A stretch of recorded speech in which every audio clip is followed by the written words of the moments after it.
நாம் பார்க்கக்கூடிய இந்த காட்சியானது திருமுல்லைவாயிலில் டின்னர் தயாரிக்கக்கூடிய தனியார் தொலைக்காட்சியில் பயங்கர தீ விபத்து ஏற்பட்டு அதிலிருந்து வரக்கூடிய கரும்புகைகள் வெளியேறி அந்த பகுதி முழுவதுமாக சுவாச கோளாறுகள் ஏற்பட்டுள்ளது. திருவள்ளூர் மாவட்டம் திருமுல்லைவாயிலில் தனியார் தொழிற்சாலை ஒன்று இயங்கி வருகிறது.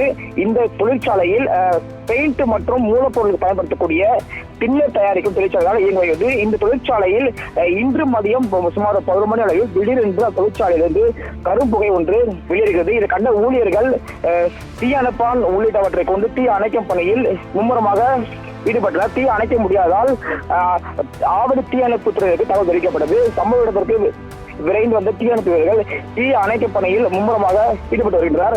இந்த தீ விபத்து காரணமாக அந்த பகுதி முழுவதும் கரும்புகையில் சூழ்ந்து சுவாச கோளாறு, கண்ணீர்ச்சி போன்ற உபாதைகளை பொதுமக்கள் அவதியாகி வருகின்றனர். மேலும் இந்த தீ விபத்து நடந்த அருகிலேயே தனியார் பள்ளி ஒன்று இயங்கி வருகிறது.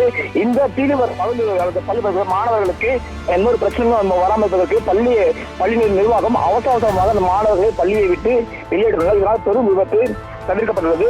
இது தீ அணைக்கும் பணியில் திருமுல்லை போலீசாரும் தீயணைப்பினருக்கு உடந்தையாக இருந்து தீ அணைக்கும் பணியில் ஈடுபட்டு வருகின்றனர். இந்த பகுதி மக்கள் பள்ளி அருகாமையே இது போன்ற எளிதில் தீ பற்றக்கூடிய தொழிற்சாலைக்கு அனுமதி எப்படி வழங்கப்பட்டது என்கிற பல்வேறு கேள்விகளை பொதுமக்கள் கேட்டு வருகின்றனர்.